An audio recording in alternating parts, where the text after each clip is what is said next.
Pozdravljeni, sem Marja Milič in gledate MoneyHow, prvi podcast o upravljanju denarja pri nas. Preden gremo na današnjo vsebino, vas vabim, da se nam pridružite 29. decembra ob 17. uri na finančnem žuru. Analizirali bomo preteklo leto in pogledali v prihodnost. Z nami bodo Egon Zakrajšek, ki je bil 25 let zaposlen na ameriški centralni banki, zdaj je na banki za mednarodne poravnave. Skupaj z njim bomo analizirali dogajanje z obrestnimi merami, inflacijo in pa seveda ukrepi centralnih bank. Z Matejem Tomažinom bomo pogledali trende v kriptosvetu, z Andražem Brilijem iz Capital Genetics bomo pogledali aktualne podatke z trga nepremičnin in pa seveda napovedi v letu 2022. In z Matejem Šimnicem, prav tako iz Capital Genetics, bomo pogledali napovedi analitikov za posamezne naložbene razrede. Tako da lepo vabljeni. Še ena novica, delavnica investiranja za začetnike, ki jo je živo spremljalo 300 ljudi, je na vašo željo zdaj na voljo tudi v MoneyHow oblaku. Če želite spoznati svet investiranja ali osvežiti znanje ali pa morda podpreti MoneyHow, vabljeni k prijavi preko spletne strani businessspace.com /webcast, businessspace.com /webcast. Tako, zdaj gremo pa na vsebino. Danes bomo obdelali priložnosti v zdravstveni panogi. Zadnja različica koronavirusa, Omikron, že kaže zobe. Številne države zaostrujejo ukrepe za omilitev širjenja virusa. Prihodnost je skratka negotova. Vsekakor pa je panoga zdravstva z vidika naložbe lahko tudi zanimiva. Panoga namreč sodi med neciklične panoge, torej ni podvržena v tolikšni meri trenutnim razmeram v gospodarstvu. Podjetja iz te panoge so večinoma finančno zelo močna in nizko zadolžena. Ali je lahko panoga zdravstva zanimiva v okolju povišane inflacije in povečane negotovosti v letu 2022? Kakšne so priložnosti za vlagatelje, kako se razvija digitalno zdravje, digital health, katere so vroče zgodbe in na kaj moramo paziti, če investiramo v panogo zdravstva. O tem se bom pogovarjala z Barbaro Gačnik iz Save Infond. Barbara upravlja sklad Infond zdravstvo, ki je bil večkrat nagrajen kot eden najboljših v kategoriji zdravstvo. Barbara pa je tudi ena redkih upravljalk premoženja pri nas in se zelo uspešno kosa z moškimi kolegi, saj je tudi ena najboljših upravljalk premoženja. Zdravo, Barbara. Zdravo, zdravo. Kako si? V redu. Tako si že omenila, ne, spremljamo razvoj te zadnje različice Omikrona. Zdaj ravno danes zjutraj recimo za zanimivost v Ameriki je postala v dobrem tednu dominantna različica.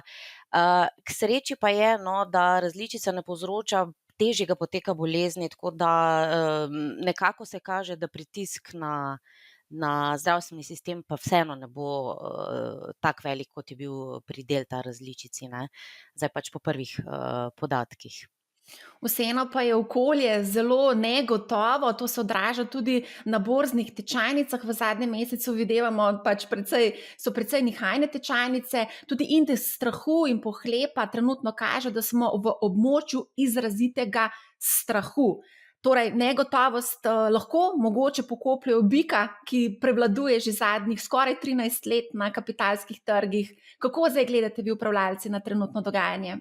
Ja, v bistvu nas poleg te nove različice Omikrona nas skrbi tudi povišana inflacija, ne, in seveda pa reakcija centralnih bank na vso to povišano inflacijo.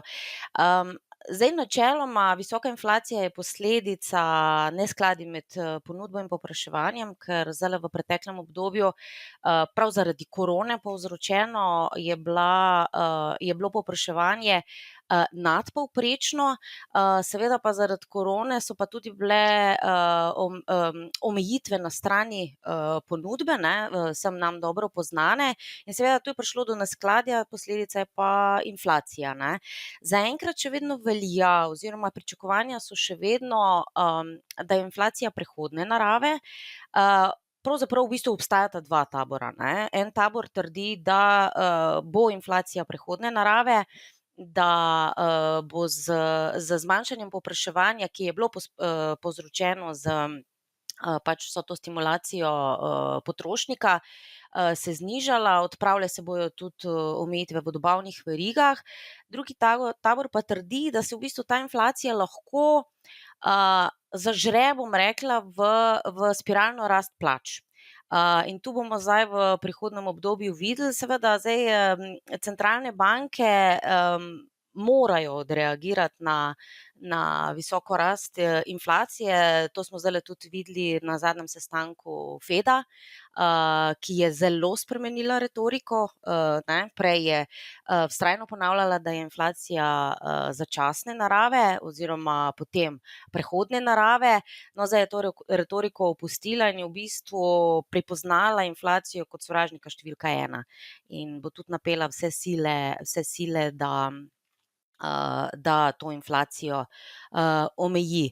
In vse to seveda, tako kot si omenila, pa vpliva na volatilnost na delniških trgih. Lačni smo novic, kar se tiče dogajanja omikrona, kar se tiče, ali bo potrebno zapiranje gospodarstva in tako naprej.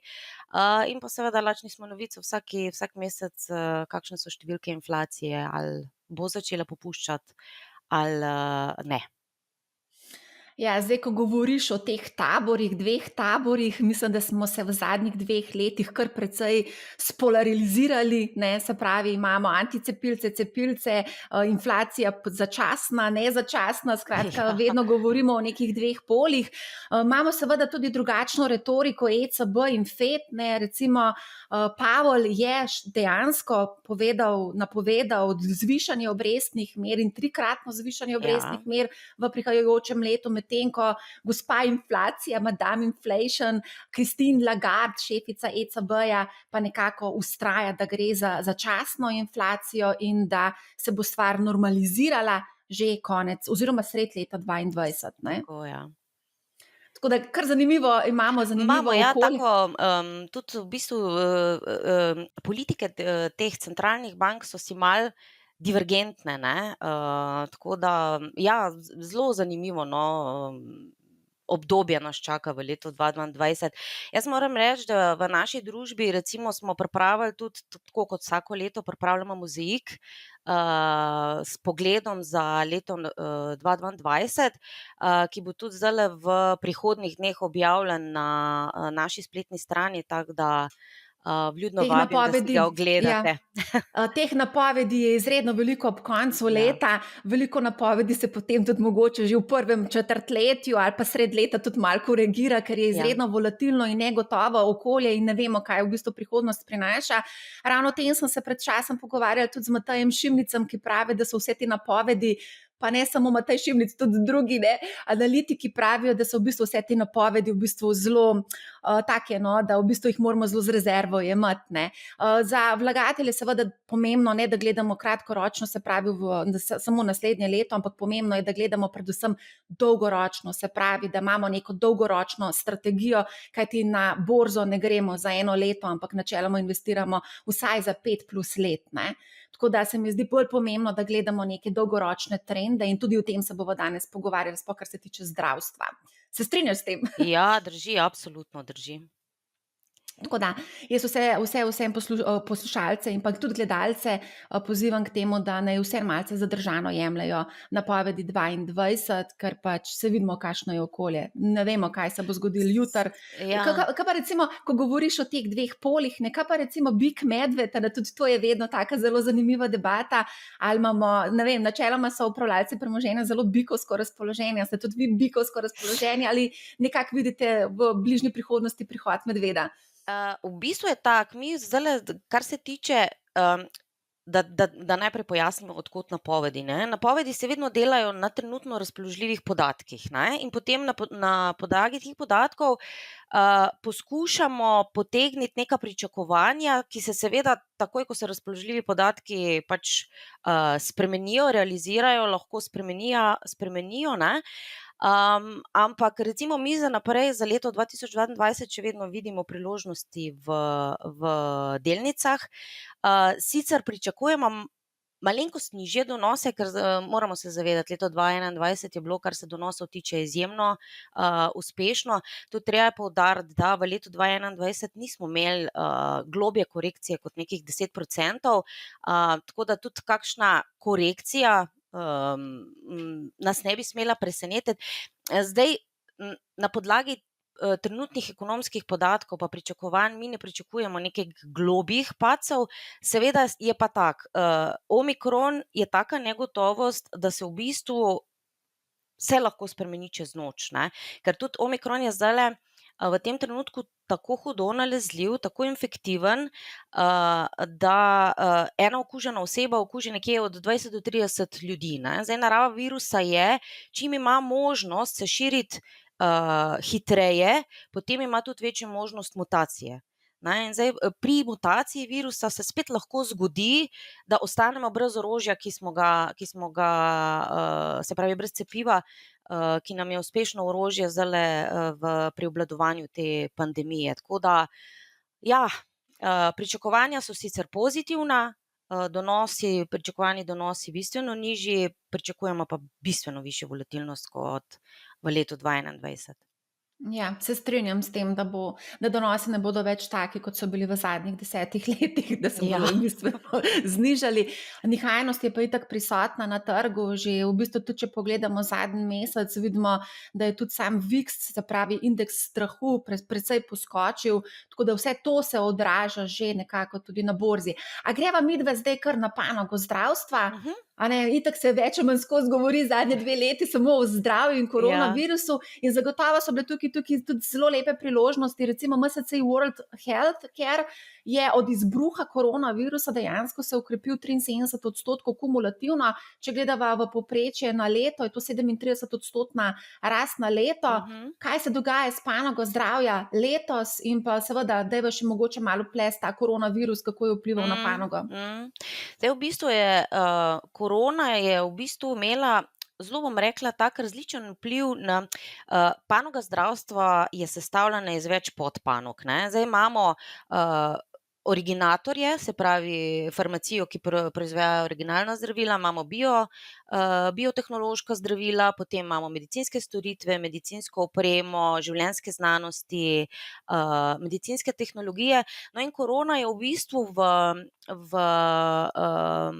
teku svojega dogajanja različno vplivala na te podpanoge, ne. Takrat, ko so okužbe naraščale, so zelo pridobivale delnice medicinske opreme. Predvsem tiste medicinske opreme, ko so recimo ventilatorji, diagnostika, recimo testi, ne. In v tistem trenutku, ko so okužbe naraščale, so zelo trpele delnice originatorjev, sploh tistih recimo, ki so zelo odvisni od tega, da se njihova zdravila administrirajo v bolnišnicah. Obisk v bolnišnici je bil v bistvu zelo omejen in so zelo trpeli, pa na drugi strani so tudi zelo trpeli te, neelektivni medicinski procesi, recimo operacije kolen, operacije kolkov. To so nenujni posegi in, ponudniki te medicinske opreme so utrpeli takrat, kar precejšnje padce, ne. Na drugi strani pa potem, ko je pa val okužb pojenjal,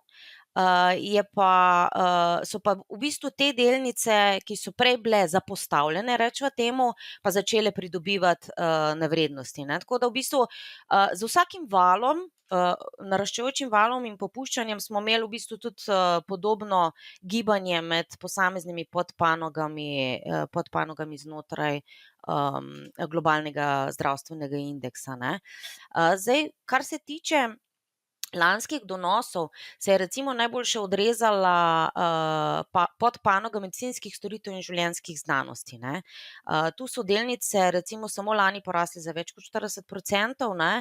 Zdaj proti koncu leta recimo, ko se je začelo tudi, umirjanje, so tudi porasle delnice originatorjev, pa medicinska oprema, ne.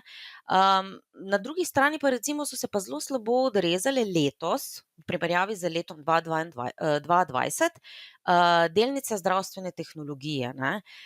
In sicer letos so bili kar 23% pod, nivojem 2020, in sicer zaradi tega, ker so se začele sploh, na kitajskem trgu dogajati, ene take pomembne regulatorne spremembe. Kitajska je recimo, tam je recimo ta digitalno zdravje, sploh recimo korona je zelo spodbudila, telemedicino, ne, in oni so sprejeli reforme v smislu, da mora biti vsak prvi obisk pri zdravniku izveden v živo, ne preko platform, in to je bistveno vplivalo na njihov poslovni model, še bolj kot pa na poslovni model, pa na pričakovanja, ker pričakovanja, kar se tiče digitalnega, sploh telehealtha, recimo, so bila zelo visoka, in to je pač prišlo potem do popravka v pričakovanjih in seveda popravka v cenah, ne. Zdaj pandemija je recimo tudi v ospredje zelo postavila novo tehnologijo cepiv, ne. Imeli smo izreden skupen odziv vlad, ki so pristopile in k skupnemu zbiranju podatkov in k menjavi teh podatkov, kar se korone tiče, in zato je bila tudi ta kampanja relativno uspešna, seveda v zahodnem svetu precej bolj, ker so imeli na voljo več cepiv kot pa razvijajoči se svet. Ampak tu so recimo po rasti izstopale seveda delnice Moderne, delnica BioNTecha, ker v bistvu ta mRNA cepiva so za te dve družbi pomenile preboj, ne. Imamo potem tu še Pfizer, imamo tu še Merck, ki sta tudi v zadnjem obdobju, zdaj dober mesec nazaj, uspela razviti protivirusna zdravila, ki so se tudi izkazala za zelo učinkovita v boju z korono, in tudi prvi podatki kažejo, da bosta precej pripomogla v boju tudi z omikronom, ne. Zdaj na drugi strani, dobro, imamo še druge proizvajalce cepiv, Johnson and Johnson pa AstraZeneca. Ta cepiva imajo pa drugačno tehnologijo in se v bistvu so že po uspešnosti in učinkovitosti sta že pri delti različici so bila manj učinkovita, no, potem pa je bilo še pač nekaj zapletov z stranskimi učinki, tako da te delnice recimo so pa malo slabše porasle, ne.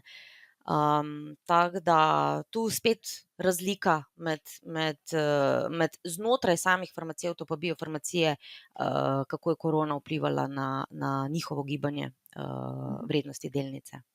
Zdaj v bistvu omenjaš konkretne delnice, mogoče tukaj na mestu tudi opozorilo, da gre vseeno za eno zelo tako nišno panogo in da je vseeno potrebno biti malo poznavalec te panoge, ne. Pa mi daj mogoče razloži, kako ti v bistvu spoznavaš to panogo, kako spoznavaš to terminologijo, ker v bistvu ni tako enostavno razumeti to panogo, no. Ja, v bistvu je vedno bolj, ko razumemo DNA, vedno bolj nago je razvoj teh zdravil, ne. Zdravila so recimo, včasih smo mi porabili ogromno časa in milijone, da smo razvozlavali DNA. Zdaj je napredna generacija sekvencerjev, se pravi računalnikov, ki so zmožni prebrati DNA, toliko napredovala, da DNA razvozlamo v nekaj minutah in to za manj kot $1000, ne.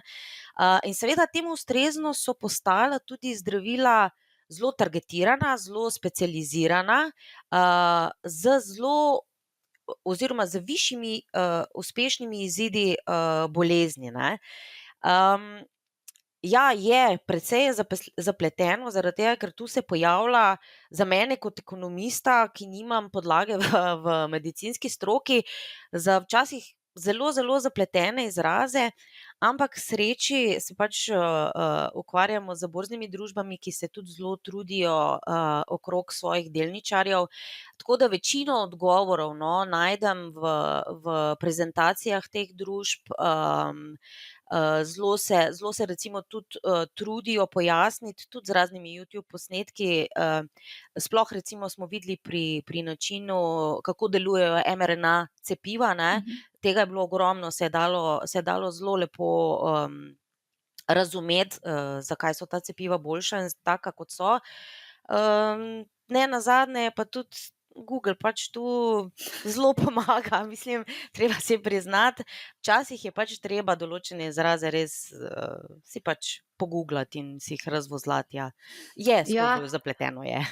Ja, jaz sem pa tudi, moram priznati, zdaj, ko omenjaš Google, ne, mislim, da sem glih danes zjutraj ali včeraj prebrala novico, da tudi Google precej investira v health, digital health. Ja, Pa ne samo Google, tudi ja, drugi, v ja. bistvu te giganti, ki so zelo prisotni v tem digital healthu. Mislim, da Google ravno na področju evidenc ali evidentiranja podatkov ali nekih kartonov, nekaj takega, ne, če se Ja, prav zdaj spomnim. ja, zdaj v bistvu je tako, zelo zelo zanimiv je, bom rekla, se je začela, zdravstvo pa tehnologija sta se zelo zanimivo začela prepletati, ne, imamo en tak, zanimiv preplet panog, zdravstvo in tehnologije, kjer pač sodelujeta, tako kot si rekla, na ta digital records, ne vem, na voice recognition recimo, ne.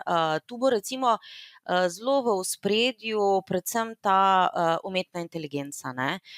In tako kot si že omenila, jaz mislim, da ta umetna inteligenca bo en tak, mega trend v zdravstvu, sploh recimo, kar se tiče, teh zdravniških, evidenc, ko si omenila. Danes recimo zdravniki ogromno časa porabijo za to, da opravijo ta, birokratska dela, recimo temu, da zapisujejo noter v evidence počutje bolnika in tako naprej, ne, in to jim vzame ogromno časa. Imamo pa recimo že precej razvito, tehnologijo, tega voice recognitiona, ne, ki bi jim zelo olajšala to delo. Medtem ko bi se oni pogovarjali s pacientom, bi lahko umetna inteligenca pač beležila, te, zapiske, ki bi jih potem, pač zdravnik ne bi, potreboval, delati, ne. Pol recimo še ena prednost umetne inteligence je, pri branju recimo vseh teh skenov, kliničnih analiz, posnetkov, ki jih naredijo raznorazni aparati. Predvsem je, umetna inteligenca se pri tem izkazala dosti bolj natančna, dosti bolj učinkovita, ne, obdela hitreje ogromno količino podatkov. En podatek sem zasledila, da umetna inteligenca lahko prebere recimo te rezultate preiskav 150-krat hitreje kot pa izučen radiolog recimo, pa delajo lahko 24 ur na dan, ne. In to je vse pomembno, to je pomembno za boljšo diagnozo, za boljše zdravljenje, za boljši izid bolezni in pa na koncu za, nižje stroške, ne. Je pa še ena stvar, sem tudi zasledila, ke si omenila to nosljivo tehnologijo, ne, pa Google. Google je, na začetku letošnjega leta kupil Fitbit.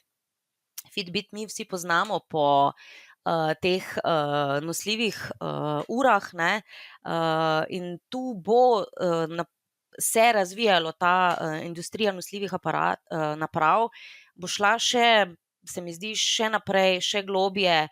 Zdaj merimo, od pritiska do srčnega utripa, do, kisika v krvi in tako naprej, ne. In ti podatki, lahko pomembno prispevajo recimo k preprečevanju bolezni, en tak virtualen kovč, nam v bistvu lahko te napravice postajajo, ne. S tem, da tu se pa razvija še vrsto drugih naprav. Imamo od pametnih slušnih aparatov, ki recimo lahko zelo uspešno, selektirajo zvoke, ki prihajajo iz, okolja, kar je za nekoga, ki pač ima, slab sluh oziroma ki sploh ne sliši, zelo moteče, ne, tako da pol pa recimo pametna očala, pol imamo razne bio obliže, senzorje, nanotehnologija recimo nam je omogočila, da v bistvu, da ne samo, da imamo senzorje recimo na zunaj telesa, ampak lahko senzorje, tudi, vnesemo v telo in nam znotraj, pač, dajejo neke podatke, tako da, ta nanotehnologija, umetna inteligenca, tu imamo priložnosti, da več soka, recimo, iztisnemo tudi iz podatkov, ki jih, lahko danes, pridobivamo, ne.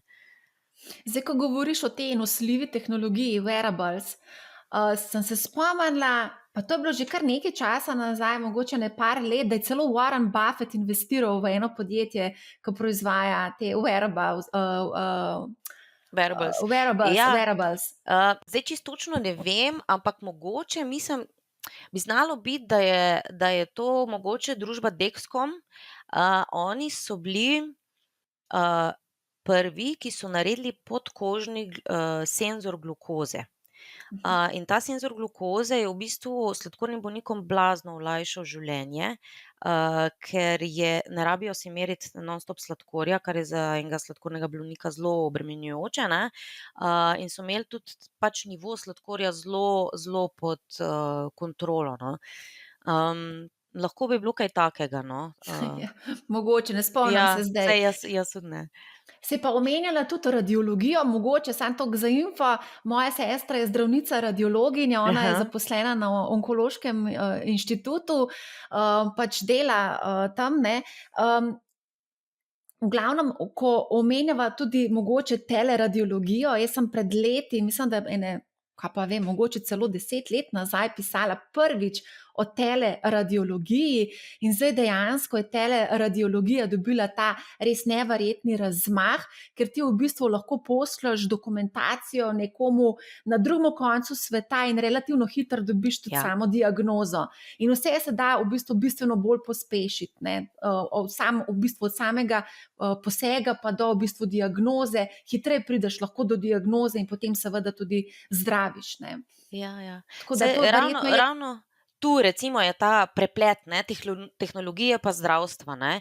Mi bomo še vedno potrebovali zdravnike, ne, ampak tako kot si rekla, ta hitrost prenosa podatkov, obdelave podatkov, ker jaz sem zasledila v Economistu, da mi generiramo ogromno podatkov v zdravstvu, za samo analizo jih pa tam nekje 5% uporabimo, ne. Se pravi, mi imamo še velik potencial, da lahko izide izboljšamo, da lahko pospešimo zdravljenje. Mogoče tudi ne samo, da govoriva o zdravljenju, mi lahko preprečujemo bolezni, kar je izjemnega pomena, ne. Ja, se strinjam, ja. A greva mogoče zdaj, ko govoriš o preprečevanju bolezni, dajva se dotakniti, nimamo samo epidemije koronavirusa, Ja. ampak imamo cel kup epidemij sodobnega časa, recimo temu tako, govorimo o epidemiji debelosti in povezane bolezni vezano na to, se pravi, omenjali si že diabetes, je še cel kup drugih zadev, potem imava rakava obolenja, so tudi ena taka epidemija sodobnega časa. Kaj se tukaj dogaja, kje so tukaj recimo priložnosti za vlagatelje, ker vsi vemo, da se populacija stara in več bolezni bo prišlo tudi zaradi starejše populacije. Ja, v bistvu po Svetovni zdravstveni organizaciji so po smrtnosti, ne, še vedno top 3 bolezni, kardiovaskularne bolezni, kap, pa kronične pljučne bolezni, ne. In zdaj vse te 3 so v porastu, ne.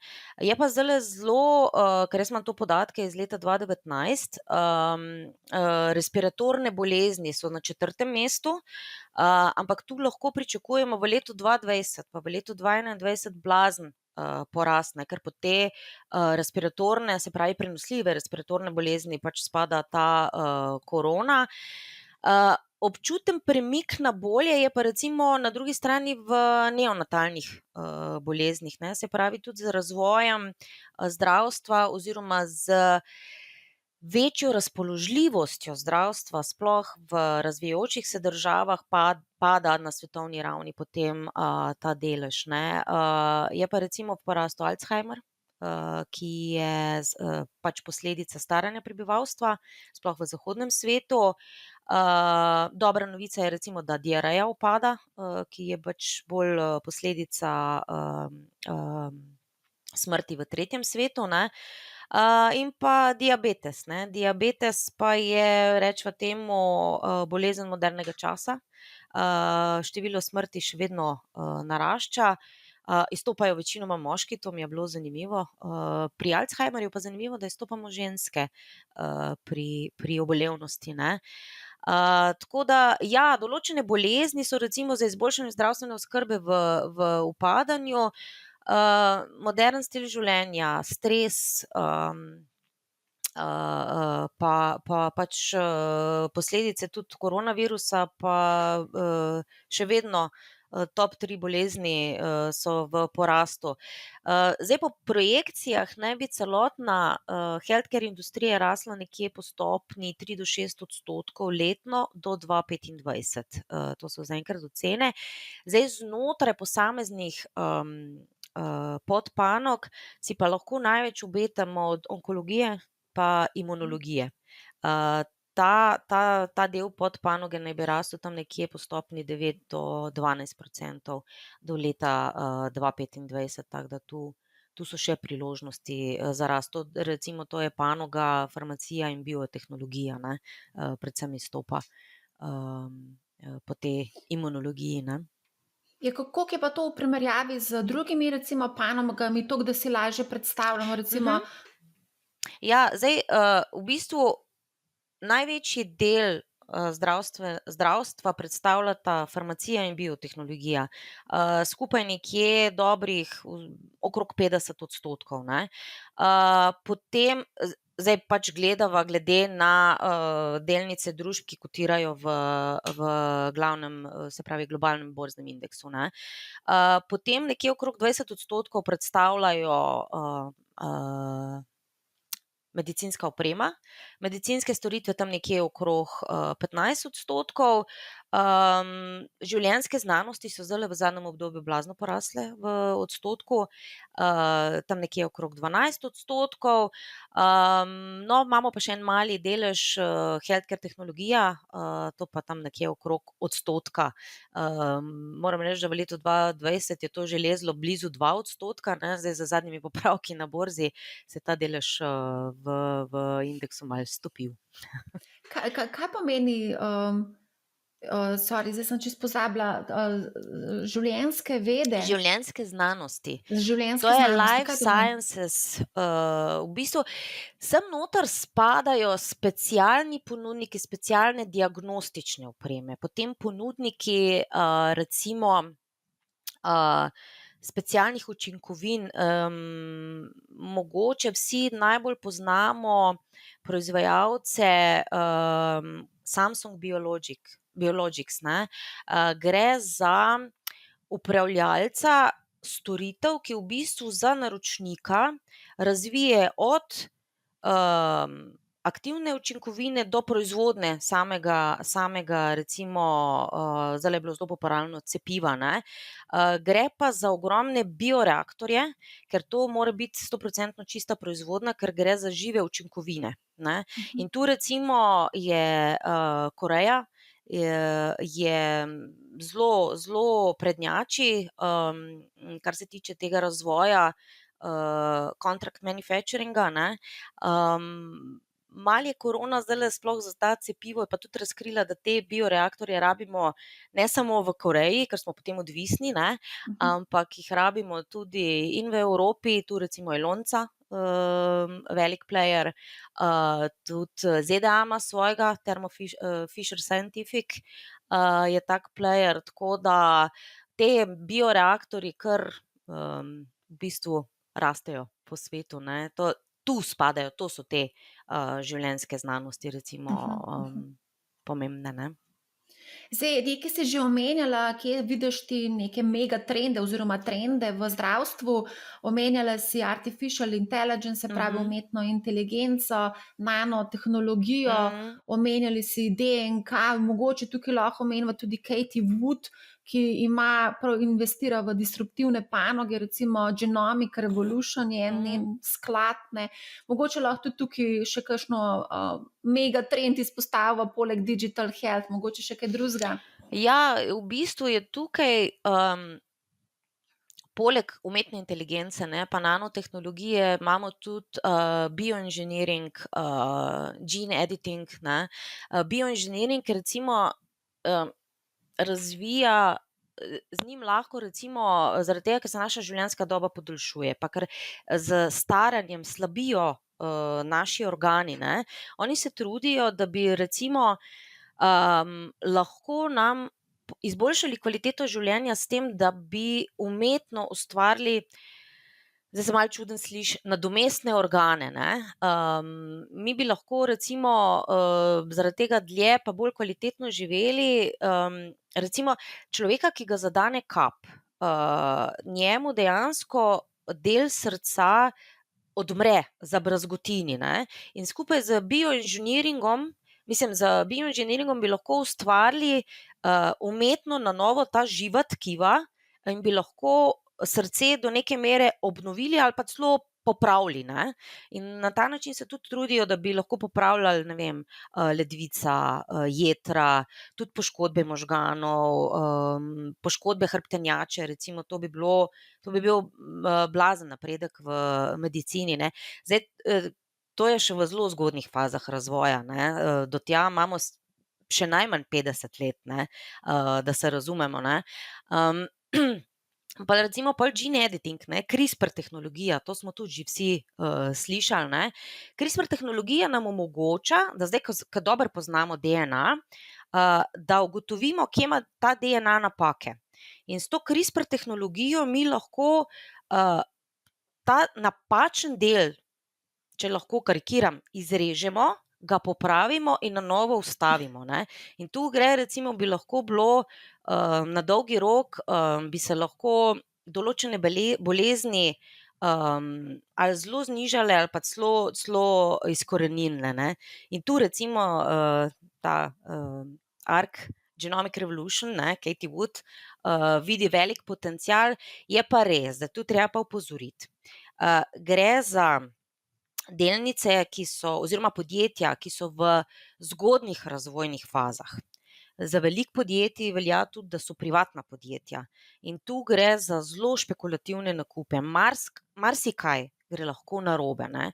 Vrednotenja so zaradi tega, ker je potencial tako velik, so pričakovanja velika in so tudi vrednotenja visoka. In tu so popravki lahko hitri, ostri in boleči.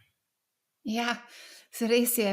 A greva kar ostati še malo pri teh specifičnih naložbah, ki jih zdaj omenjava, greva se dotakniti še malo marihuane. O tem se je zelo, zelo veliko govorilo.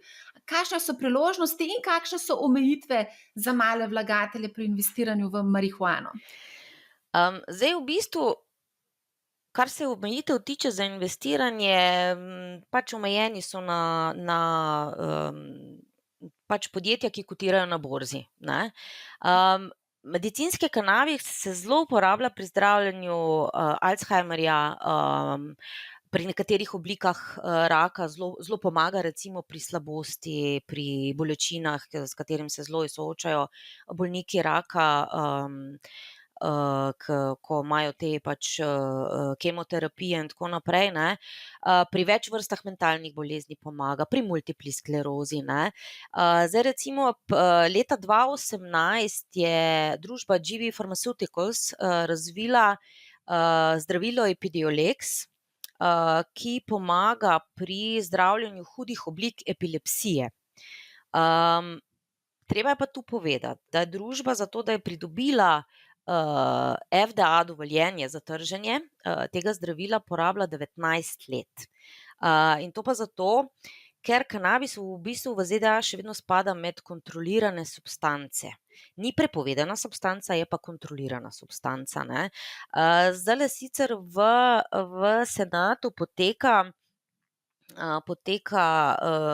bom rekla, se pripravljajo nove spremembe, da bi legalizirali, marihuano, ne, oziroma kanabis kot substanco, ampak do tja je še najmanj, leto dni, ne. Je pa recimo zanimiva izkušnja iz Kanade. Kanada pa ima, legalizirano, marihuano oziroma ta kanabis. V letu 2021 so prihodki znašali 4 milijarde, v primerjavi z 2020 to pomeni skoraj več kot 50%, več, ne. Liderja sta tu recimo Canopy Growth pa Tilray. GV Pharmaceuticals je prevzeta družba, tako da te se več ne da, kupiti. Je pa recimo prevzel jo je pa Jazz Pharmaceutical, ne, tako da, pač ta del kanabisa je zdaj del njihovega pipelina. Zanimivo pa je, da medicinski kanabis, o katerem pač mi dve, ko govoriva o zdravstvu, se pogovarjava, ne, predstavlja nekje okrog 10% teh prihodkov v Kanadi, ne. Ocenjuje se tudi, da bojo te prihodki od kanabisa nasploh porasli nekje na dobrih 7 milijard do leta 2023, se pravi kar eksponentna rast, ampak bolj na račun nemedicinske porabe. Tako da medicinska poraba znotraj zaradi teh omejitev pridobivanja dovoljenj se ji pač delež malo topi, ne. Zanimivo. Ja. Je pa še en segment, ki je sploh v recimo zadnjem letu, dveh dobil en tak zagon, to so psihadeliki. Moram priznati, da mislim, da ravno včeraj en kolega razlagal, ko je investiral v psihadelike, je gledal trg in rekel, trg gre dol, moji psihadeliki gredo pa gor. A mogoče spremljaš psihadelike? V bistvu ne čisto toliko natančno, ker gre še za eno ful ozko področje, ne. Zdaj v bistvu spet gre za bom rekla, razvijanje nekih terapevtskih terapij, zdravil, pripomočkov na osnovi substanc psilocibin, ki se pridobiva iz gob, določenih gob, nam bolj poznanih kot nore gobe, ne. In zdaj predpostavljam, zdaj industrije res ne poznam toliko natančno, predpostavljam, da bojo te družbe, ki razvijajo ta zdravila, naletela na podobne težave kot pri kanabisu, ne. Se pravi, zelo dolgotrajno pridobivanje dovoljenj za trženje, ker tudi eno stvar je tudi treba tu poudariti, ne, imamo tudi dva pola, spet, ne, smo pri polih, zdravnikov, ne. Eni zdravniki recimo te, bom rekla, alternativne metode zdravljenja, od marihuane pa mogoče tudi, zdaj ne vem, ni mi poznano, teh psihotikov, ne, zelo so naklonjeni in tudi spodbujajo recimo svoje paciente k dodatku, ne kot osnovi, medtem ko drugi pol zdravnikov pa pravi, da je premalo raziskav, kar se tiče koristi, kar se tiče tveganj. Tako da jaz mislim, da je nakup teh delnic zelo visoko špekulativen in je res mogoče za en manjši, zelo mali del portfelja ali pa za res ljudi, ki pač to visoko tveganje sprejemajo, ne. Pa za take, ki želijo mogoče področje malo bolj poglobljeno raziskati, Recimo, ja. Vseeno moraš kar si čas vzeti pa preštudirati. Ja. A ne, gre za specifično, zelo nično, kakor si rekla, ne, kategorijo. Mislim, da smo več ali manj povedali vse o teh specifičnih zadevah, ki so zadnje čase se veliko omenjale v tujih medijih, marihuana, psihadeliki, genski inženiring, to smo v bistvu vse obdelali. Mogoče bi se tukaj dotaknila zdaj malo bolj generičnih zadev, se pravi našega generika Krke, farmacevta. Kako ti gledaš na Krko, spremljaš Krko? Konec koncev ima Krka tudi največje število malih delničarjev od slovenskih borznih družb. Krka je v bistvu zdajle po zadnjih podatkih januar do september so ustvarili dobro 1,1 prihodkov in so v bistvu zabeležili najboljše 9-mesečne rezultate v svoji zgodovini, ne. Moramo vedeti, da Krka je lani imela tudi zelo visok porast prodaje in z letošnjimi 9-mesečnimi rezultati je bila še boljša kot v enakem obdobju lani in pa kar 8% višje prihodke ima, kot jih je pa imela v 9-mesečnem obdobju 2019, ne. Tudi čisti dobiček je porasel za 14%, marže so relativno visoke, v bistvu so na zelo dobri poti, da dosežejo plan za leto 2021. Za 2022 načrtujejo prihodke v višini 1,6 milijarde, dobiček pa nekje na ravni leta 2021, se pravi okrog 300 milijonov evrov, ne. Njihov strateški plan je, da povečujejo količinsko oziroma vrednostno prodajo po 5% v povprečju na leto.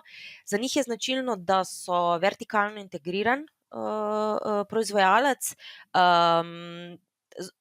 Približno nekje 10% investirajo v raziskave in razvoj, nekje 110 milijonov bojo namenjali tudi za druge naložbe, tako da v bistvu zelo pospešeno investirajo v svoj razvoj. Je pa recimo po mojem mnenju za malega vlagatelja zanimiva njihova dividendna politika.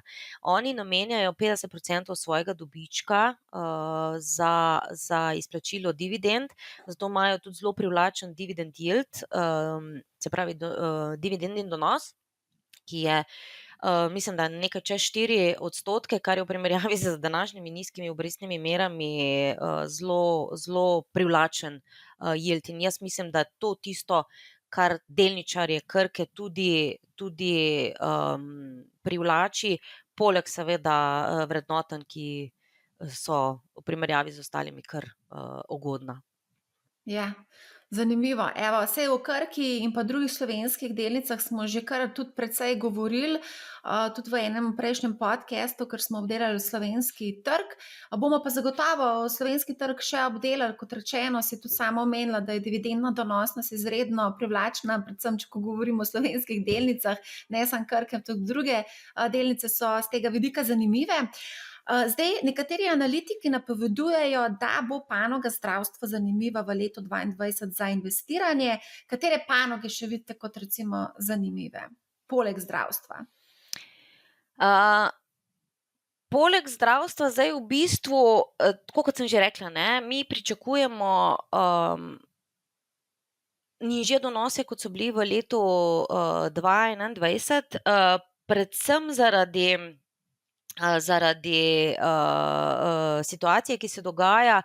Mogoče bolj dajemo, ameriški trgi so v preteklem letu precej porasli, tako da dajemo bolj prednost recimo trgom zunaj ZDA, dajemo prednost value delnicam, dajemo prednost ciklikom, recimo, Zdaj, kar se tiče emerging trgov, se pravi razvijajočih trgov, tu bo pa negotovost verjetno še nekaj časa povečana, Tu bo volatilnost verjetno na precej visoki ravni, Zdaj, ko govoriš trgi izven ZDA, kaj to pomeni? Rusija? Ja. Je Rusija so trgi v razvoju, sorry.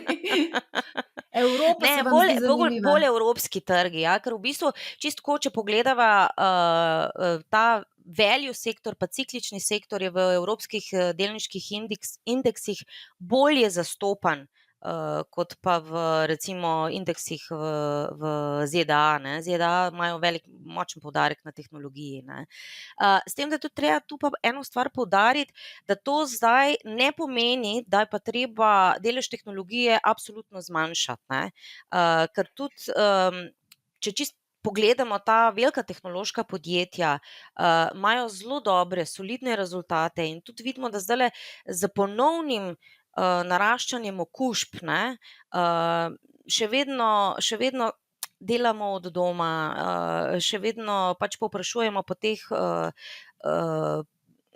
tehnoloških produktih, ki nam jih pač prav ta sektor nudi, tako da sektorja tehnologije ne smemo zanemariti, Saj se tehnologija zažira tudi kar v druge panoge, v finance, v zdravstvo, praktično povsod. Mogoče bi še eno zadevo obdelali, ki jo ravno omenjava, oziroma nismo v bistvu omenjali, ampak bi bilo mogoče zanimivo, da omeniva ESG in healthcare. Kakšna je tukaj korelacija, kako je ESG implementiran ali lahko healthcare sledi ESG smernicam? Se pravi... Ja, v bistvu je ta ESG nas v bistvu, sploh v Evropi, nas praktično vsa podjetja sili k nekemu odgovornemu obnašanju. Oziroma panoga zdravstva je že sama po sebi zelo, bom rekla, odgovorno naravnana, Zdaj čisto natančno vpliv samih teh zahtev v tem trenutku je težko oceniti. Mislim pa, da mogoče, da bo zdravstvo imelo na tem področju med ostalimi, v primerjavi z ostalimi panogami, mogoče malo manj težav kot pa ostale panoge, ki se pač morajo čisto na novo prilagajati, ne. Ker to, sama narava zdravstva je že bolj odgovorno naravnana, ne. Mislim, pač. Mogoče se kakšen ne bi strinjal s tabo, ne. Ja. A veš, kakšne so teorije zarote. Dobro, teorije zarote vedno obstajajo, ne. Ja, zdaj upam, pač tega, gostilniškega debatiranja je dosti, ne, okrog teh zarotah, ne. Ne, ampak načeloma, na dolgi rok se v bistvu medicina zelo trudi, ima pacienta v ospredju, ne. Se pravi, ima velik poudarek na tem, kakšni so izidi bolezni, kakšen je njegov, potek bolezni, kako bi preprečevali v bistvu te bolezni, tako da jaz mislim, da to je kar odgovorno investiranje, ne, oziroma pač razvoj, ne. Mogoče za konec, kolikšen delež, naj bi predstavljalo zdravstvo v nekem portfelju malega vlagatelja? Zdaj v bistvu, tako kot si že na začetku omenila, ne, zdravstvo spada, med te defenzivne panoge, ne, se pravi med panoge, ki se odnesejo bistveno bolje, če pride do nekih korekcij, popravkov na trgu. Praviloma pač padejo te delnice manj. V globalnem indeksu, sektor zdravstva predstavlja tam okrog, 12-13%. Jaz mislim, da en primeren oziroma, bom rekla, en portfelj dolgoročnega, vlagatelja lahko, ima v zdravstvu nekje 10-15%, delnic. Zdaj, če gre za mogoče malo bolj konzervativnega vlagatelja, pa mogoče še kakšen odstotek več. Se pravi, je bolj za konzervativne primerna ta V panoga, bistvu kako? ja. Zdaj, če gledava panogo kot celoto, ne, je bolj, bom rekla, po svoji naravi defenziven, zaradi tega, ker že tako kot sva prej rekle, farmacija pa biotehnologija predstavlja bistveno večji delež znotraj panoge, ne. Po drugi strani je pa spekter teh podpanog v samem zdravstvu dovolj širok, da imamo noter, se pravi, relativno nizko volatilne delnice z dobrimi dividendnimi donosi, pa do delnic, ko sva prej omenjale življenjskih znanosti, ko sva omenjale, healthcare tehnologijo, so pa recimo noter delnice, ki imajo bistveno višje potenciale rasti in seveda potem tudi bistveno višje potenciale donosnosti, ne. Je pa tu treba se pa zavedati, da, vrednotenja so znotraj med podpanogami zelo različna. Med bolj ugodno vrednotene spadajo pač, klasična farmacija, tudi del biotehnologije, potem pa imamo na drugi strani, imamo pa zelo visoka vrednotenja v tehnologiji, zdravstveni tehnologiji pa v teh, življenjskih, znanostih in tudi medicinska oprema, zdajle malo izstopa po vrednotenjih, ne. Tako da tu je treba malo biti, tudi previden, ne. Kako pa recimo se odnese v okolju povišane inflacije? Zdaj sicer ne vemo, koliko časa bo z nami ta povišana inflacija. A je lahko to pribeležališče, tako kot, nekatere drugi naložbeni razredi, v primeru višje inflacije? V bistvu delnice nam že nasploh, lahko nudijo ustrezno zaščito pri inflaciji, ne, tako da ja, tudi zdravstvo je lahko ustrezno pribežališče. Je pa tako, da recimo tudi znotraj, koliko je vpliva inflacije, ne, na samo panogo zdravstva, večinoma gre, za pogodbe, ki se podpisujejo vnaprej, ne, se pravi o nabavah, proizvodov, o nabavah, inštrumentov, tako da v bistvu ima, zdravstvo, bom rekla, en tak, lagging efekt, kar se inflacije tiče, ne, zaradi tega, ker se pogodbe pač podpisujejo vnaprej, ne. Tako da mogoče zdaj, če inflacija res po naših pričakovanjih, da se izkaže, da bo prihodna, mogoče niti sama inflacija ne bo toliko udarila zdravstva kot panoge, kot njihove dobičke, kot take, ne. Super, evo, obdelali smo kar precej podrobno zdravstveno panogo, seveda jo bomo še obdelali, mi idemo v še eno debato na lagarju, se pravi investiranje moški, ženska, so tukaj ene velike razlike v investiranju, tako da to bomo drugič obdelali, razen če želiš kaj na kratko povedati, kakšen je tvoj stil investiranja, si bolj konzervativna kot ženska, Ja, ali ima to sploh veze? Pa ne vem, mogoče čisto tako, če razmišljam, verjetno je stil investiranja malo tudi povezan z, ne samo s tem, ali pač po spolu, ne, ampak mogoče bolj z tvojimi, bom rekla, karakternimi lastnostmi, ne. Zdaj, ne vem, jaz sem mogoče rajši malo bolj previdna, pač mogoče rajši pač zaupam tem ugodnim kazalnikom in tako naprej, ne. Je pa včasih pač tudi treba slediti novim stvarem, ne, tako da načeloma kar, no, bom rekla, uspešno žongliram med temi value delnicami in med temi growth delnicami, v bistvu spada vse portfelj zdravstva, ne. Pa nisi tako divja kot Katie Wood. Ne, to pa ne. To pa ne, to se niti v bistvu že težko, vseeno je treba tu razumeti, ne. Zdaj, če panogo zdravstva nekako rečemo temu, razumemo kot defenziven sektor, potem enostavno ne moremo izpostaviti naših vlagateljev tako visokim tveganjem, pa jim potem pač prodajati, da gre za defenzivno panogo, ne. Res je, se strinjam. Evo, Barbara, najlepša hvala za super debato. Smo dobili kar veliko zanimivih informacij, zagotovo so se odprla kar nova vprašanja ob poslušanju te epizode marsikomu. Želim ti uspešno upravljanje v letu 2022 in seveda še naprej pa veliko zdravja, lepih trenutkov in hvala, ker si bila naša gostja. Ja, Marja, hvala tebi za izkušnjo. To je bil moj prvi podcast. Tako da tudi jaz tebi, tvoji družini pa vsem tvojim poslušalcem želim vse lepo, vse dobro, pa čim bolj donosno v letu 2022. V imenu vseh se ti zahvaljujem. Hvala tudi vsem poslušalcem. Naslednji teden ne pozabite, pripravljamo praznično investicijsko debato v živo. Pridružite se nam 29. decembra ob 17. uri.